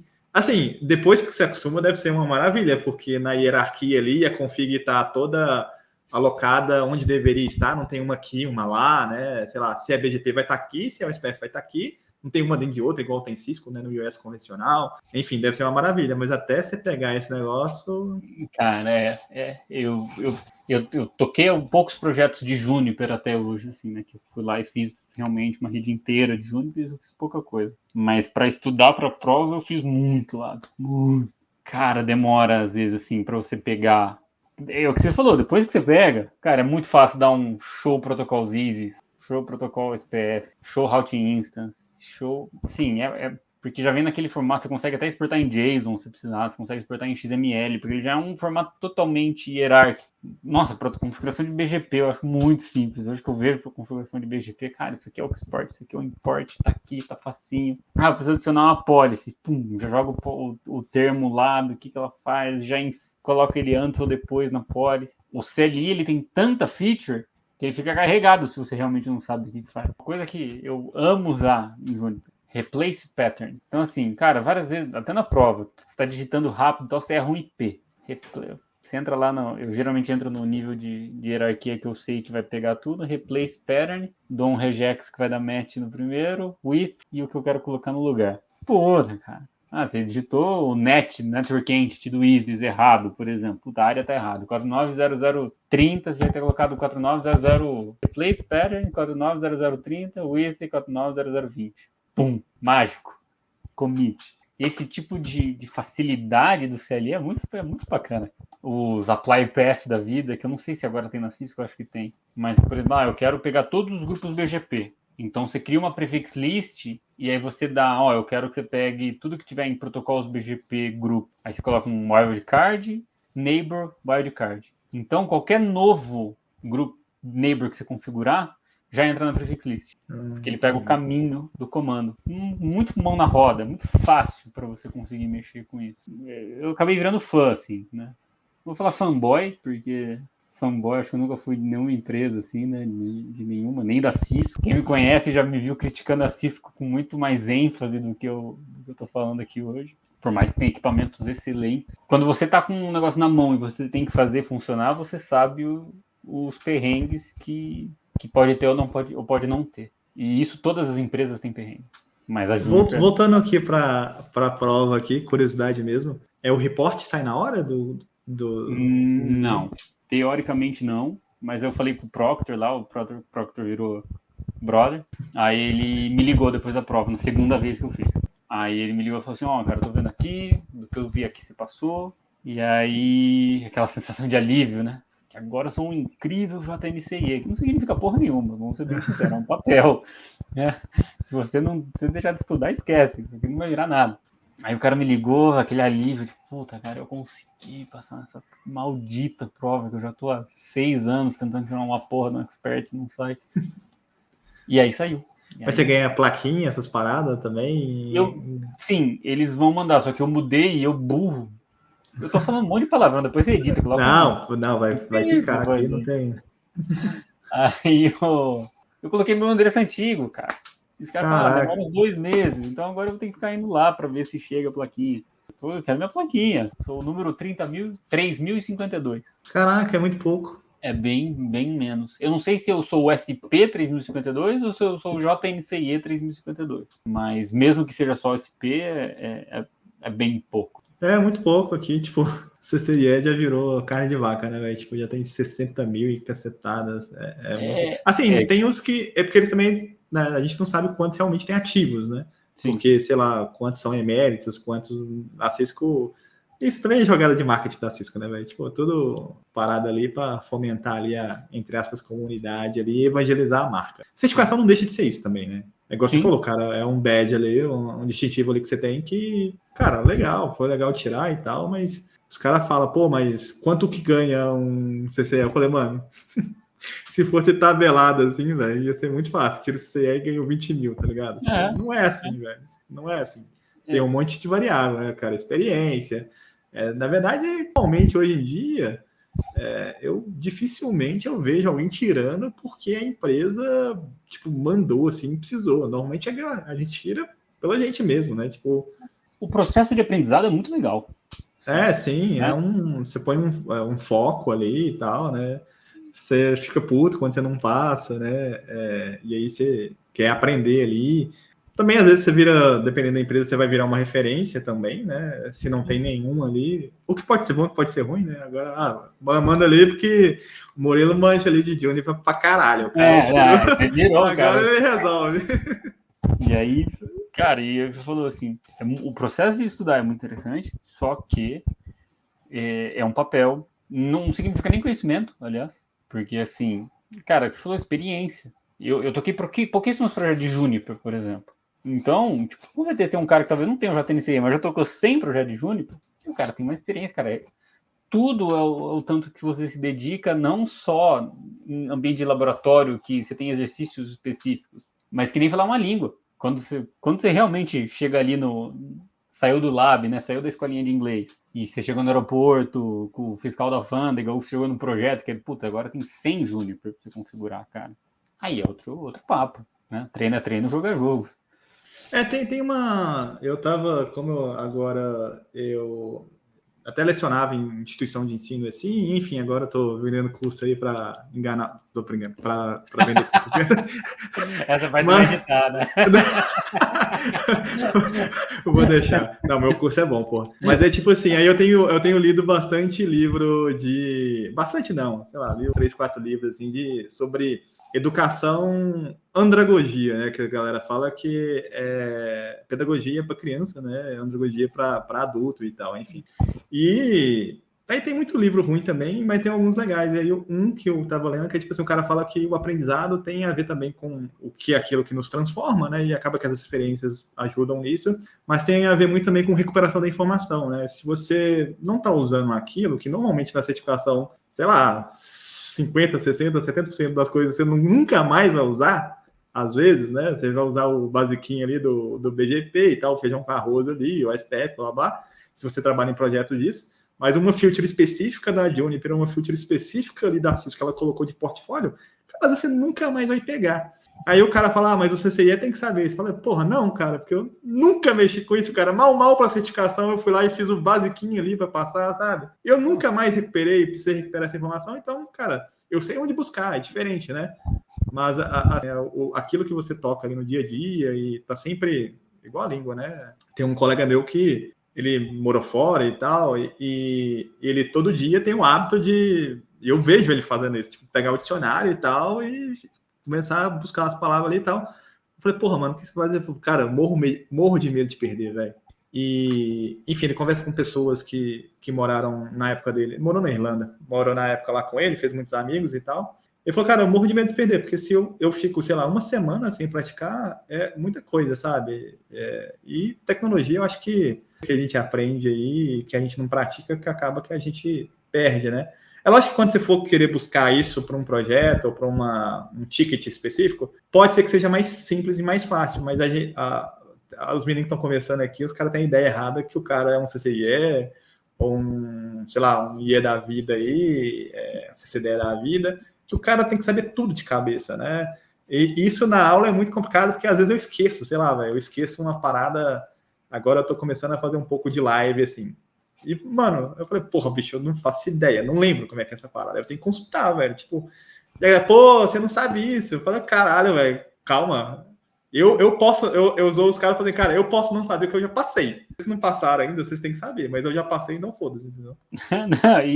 Cara, eu acho que é parte até do processo, né? Que negócio que a gente falou de, mesmo que eu de falar língua, é ter um pouco até de confiança no seu trabalho, né? Então, assim, tipo, eu não sou um impostor, porque, tipo, eu tirei um JNS em CIE e agora eu não lembro qual que é o INET 1 ou 2 que faz o RPF e etc. Cara, acontece. Eu lembro alguma coisa em relação. E é a mesma coisa acho, com a língua. Quando você chega numa discussão que alguém, tipo, te desafia, eu acho que até uma coisa muito interessante, que até uma técnica muito interessante, é às vezes você demonstrar uma linha de raciocínio, né? Tipo assim, cara, olha, eu lembro alguma coisa disso aí sim, tal, mas eu preciso confirmar. Assim, mostra que sim, você não lembra dos detalhes, você esqueceu. Já esqueci até a porta do BGP, cara. Acontece, não é cabeça do jeito que tá, a gente. Sei lá, assim, não adianta você colocar a capa de. E muito menos dar carteirada, né? Pô, carteirada acho que é o pior ainda, né? Porque você não vai conseguir se garantir em tudo, cara. Assim, ou não sei que você seja o cara dos caras, né?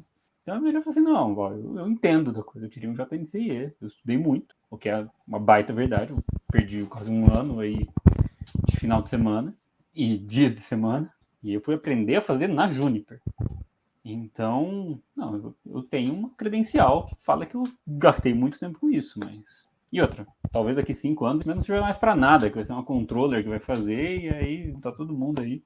E é normal, né, cara? Tipo, tecnologia, cara, tipo, o CCNA que eu tirei tinha frame relay, cara. Tipo, parada nem existe Caralho, o mais, meu né? também. O Pois meu é. também tinha frame relay. Mas não caiu ATM. Não, meu ATM também não, mas, tipo, né, normal de tecnologia, né? E a gente tem que meio que ir acompanhando. Já pegando esse ponto aqui também para a gente já encerrar aqui, planos aí pro futuro aí, se você já está pegando alguma coisa de, sei lá, hoje a moda é automação, né? A palavra da moda aí em rede, automação, programmability, sei lá, controller, né? Se você já está pegando coisas desse tipo aí. E, sei lá, seus planos pro futuro aí, quer tirar mais um nível expert aí? Eu acho que nunca mais, mas enfim. Há 5 anos, mais ou menos, eu comecei um curso em Python, na For Linux. Eu aprendi algumas coisas interessantes, mas eu não consegui acompanhar o curso. Mas eu sempre fiquei com essa coisa na minha cabeça de que eu precisava aprender a programar e tal. Então, há uns 2 anos, mais ou menos, eu voltei a tentar fazer por conta própria. E é extremamente divertido. Eu acho que é uma das partes que mais me empolga, às vezes, no trabalho. O único problema é que, assim, né? Às vezes eu falo assim, não, eu vou fazer isso aqui com programa, eu não vou fazer isso aqui na mão. E aí, assim, porque isso aqui vai demorar uma semana no meu trabalho. E aí eu demoro 3 meses pra conseguir fazer um programa que faz e ainda faz capenga, sabe? Então, assim, existe... O bom é, você aprende muito quando você se propõe a fazer esse exercício. Quando você se propõe a fazer esse tipo de exercício. Vou fazer uma tarefa burra de maneira inteligente, você geralmente demora mais tempo, mas você aprende muito no processo. Então, assim, eu tive um projeto que eu comecei. Eu falei, cara, eu preciso tentar pelo menos mapear uma configuração da Cisco, jogar para um Excel para conseguir mapear uma configuração tal. Um tempasso para conseguir fazer, mas saiu. E eu comecei bem antes também, já prevendo o que ia acontecer e tal, então saiu. Mas o mais interessante é que esse ano eu estava fazendo um outro projeto, que eu tinha que mapear a informação de um XML, não era nem CLI, era um XML. Só que, putz, você já tinha, cara, batido tanto naquelas mesmas teclas, que aí você já está habituado. Falei, putz, acho que eu consigo uma library aqui que vai transformar esse XML num dicionário. Se transformar no dicionário, pô, eu já fiquei meses batendo em dicionário em Python, eu vou conseguir editar essa configuração de uma maneira que eu consiga apresentar. Da outra. Aí já foi um negócio que, em vez de demorar 6 meses, eu demorei 2 semanas para fazer. Isso é uma coisa. Isso não é automação de rede. Isso é transformar o nosso trabalho em algo menos burro. E eu não tenho a mínima ideia de onde a gente vai parar com esse negócio de automação de rede. Porque ainda está muito lento. Não sei, eu já falei isso até com a minha chefe. Eu já falei assim, cara, eu tenho medo do dia que a gente virar a chave. Do dia que alguém vai aparecer com um negócio que seja realmente revolucionário, que você vai fazer um flip de um switch e vai funcionar. Porque ainda hoje você precisa saber o CLI. Mesmo para fazer ferramentas de automação, você precisa saber o que configurar, você precisa testar. Ainda tem um processo muito manual por trás da maneira como eu vejo de IP. Só que está todo mundo colocando um esforço imenso para isso não acontecer. Então eu acho que um dia a gente vai virar uma chavinha e eu não sei muito o que esperar exatamente quando esse momento acontecer. Quando a gente tiver essas controllers, quando a gente tiver segment routing V6, né? Normalmente, o que eu vejo são soluções proprietárias, né? Acho que vai ser foda no dia que a gente começar a ter as abertas, né? Já existem, mas, tipo, você falou, muito lento e tal. Sei lá, você pega um Cisco DNA aí da Cisco, um DNAC da Cisco. Mano, tem que ser tudo da Cisco. Tudo da Cisco. E tudo tem que ser equipamento novo. Beleza, você faz tudo, né? Não tem tudo abstraído ali. No fundo ali tem um ISO ali, não sei o que, porrada de coisa nova ali, No fundo, você não vai precisar mexer nisso, mas, cara, tem que ser tudo proprietário, tudo Cisco, só funciona com elemento Cisco. No dia que a gente tiver multivendor fazendo isso aí com tecnologia, sei lá, um Linux da vida em cima ali, beleza, a gente virou a chave, mas acho que antes disso, acho que a rede que a gente tem aí nessas décadas aí de command line aí, acho que vai permanecer por muito tempo. E, cara, eu não sei nem se vira, assim, é meio que a história do mainframe, assim, eu acho, sabe? Até hoje existe mainframe e tem gente sendo remunerada por mainframe, porque, tipo, é tão mais custoso migrar a linha de código ali para uma linguagem mais recente que é mais barato manter o mainframe. Então, sei lá, para operadora com backbone global, service provider, né? Acho que talvez nunca vire, né? Pode ser que você migre ali os edges ali, as pontas e tal, mas o núcleo em si da rede, eu acho que não vai fazer tanto sentido. É igual na época do mainframe, né? Que eles chamavam de fazer o downsize, né? Que é tirar do mainframe e levar para servidor. Isso foi muito realidade para empresas, sei lá, pequenas, médias, até algumas grandes, mas as gigantescas, cara, você pega aqui a Fiat, aqui banco, né? Nunca migrou, né? Permanece mainframe lá.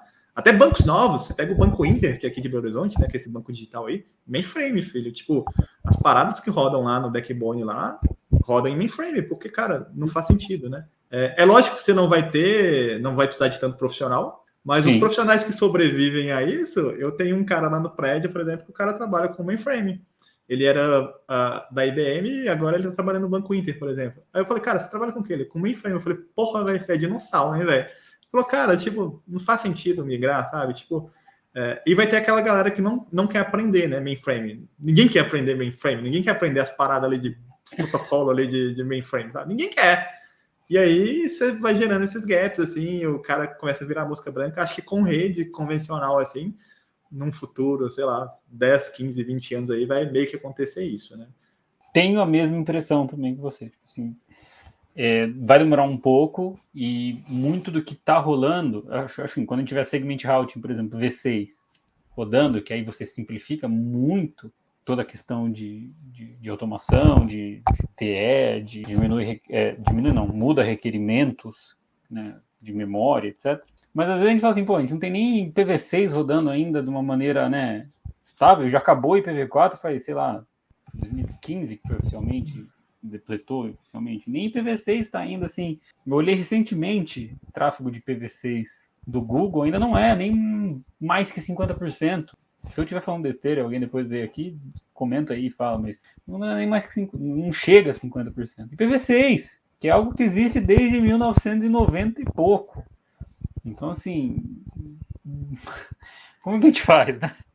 Porque você não vai convencer um cara, a não ser que o cara tenha muita grana, muda seu parque tecnológico inteiro aí para implementar isso aqui. Não vai acontecer. E ninguém fica na mão de um vendedor só.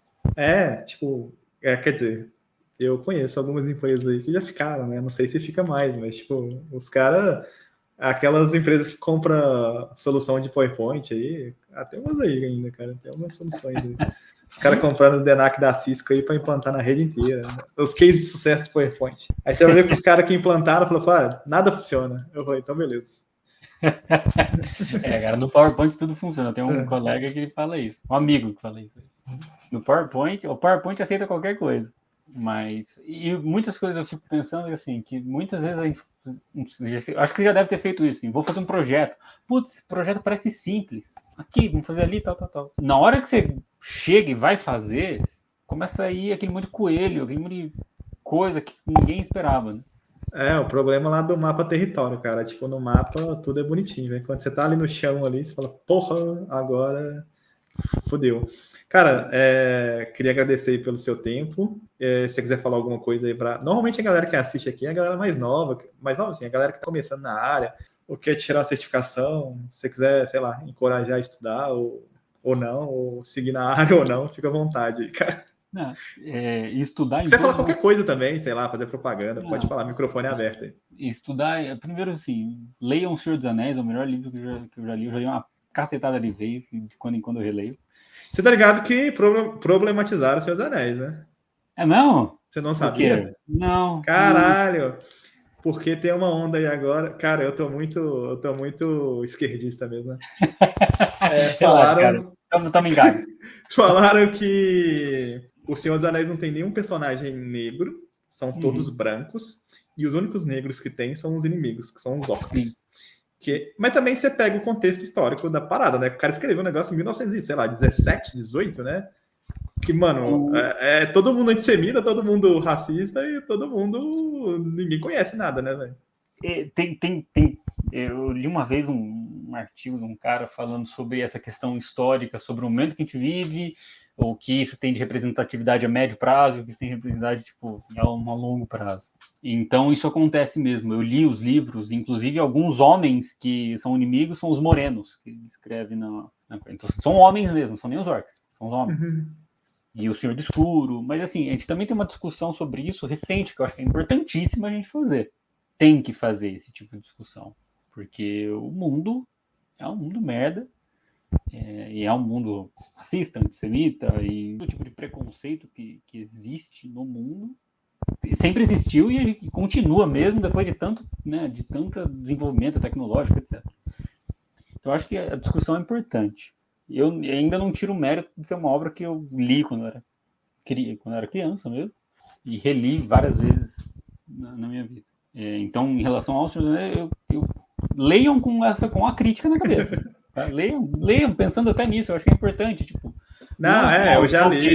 Inclusive, eu tenho aqui, tá ali, a edição ali de colecionador ali e tal, que eram todos, né? Todos os livros todos os livros. Vou até pegar. Esse livro, essa edição é bem legal, vai. Antigaço. Ela é, cadê? Dourada aqui e tal. São todos os livros num só. Eu tenho a capa das estátuas. Ah, legal também. É antiga, mas é a versão que faltam 5 parágrafos. Se você tá começando a pegar o hábito de ler agora, não leia Senhor dos Anéis, sei lá, vai ler Harry Potter, que é muito mais fácil, porque Senhor dos Anéis cansa pra cacete, mano. Muito descrição e tal, isso é verdade. Então, assim, ótimo, leiam livros, não só vídeo, tá? É importante, às vezes não dá, mas quando você tiver a oportunidade, né, pra galera que tá aí começando, leiam. Se puderem aprender inglês, também recomendo, eu acho que é muito importante. E sempre estudar. Escolhe algo que você goste de estudar, porque facilita muito. Eu nunca gostei de tecnologia nesse ponto, mas quando eu entendi como a internet funcionava e que não era mágica, porque parece, vamos falar a verdade, eu tô vendo você aqui, a gente nunca se viu antes, cara, tá em Belo Horizonte, tá em São Paulo, e tá falando quase como se estivesse numa sala virtual. Isso é mágico, né? Toda tecnologia que não se distingue de mágica, toda tecnologia que é indistinguível de mágica toda tecnologia que não é indistinguível de mágica não é suficientemente avançada, né? Então, tecnologia tem que parecer mágica. Isso é que parece. Então, assim, estudem algo que te fascina, que você acha isso é muito legal, isso é muito interessante. Vai lá e estuda. E lógico, estuda o que você puder paralelo, tipo política, que nem a gente está conversando aqui. Cara, é importantíssimo você debater, estudar política, etc. Não seja um idiota, né, velho? Não seja um idiota. Eu acho que e às vezes é difícil, viu? Às vezes o mais fácil e o que dá mais vontade de fazer é ser um idiota. Em alguns momentos na sua vida você vai ser um idiota. Normalmente todo mundo já foi um idiota, né? Então... Exatamente. E talvez daqui 10 anos a gente olhe para esse momento e fale assim, caramba. Caralho.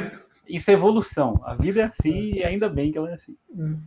Então, eu acho que o mundo de redes ainda é muito bom para quem... Muita tecnologia é muito bom para quem quer ter uma vida um pouco mais confortável, porque não vai sair de moda, entendeu? A gente está caminhando cada vez mais para um mundo tecnológico. Se você gosta disso, se dedica.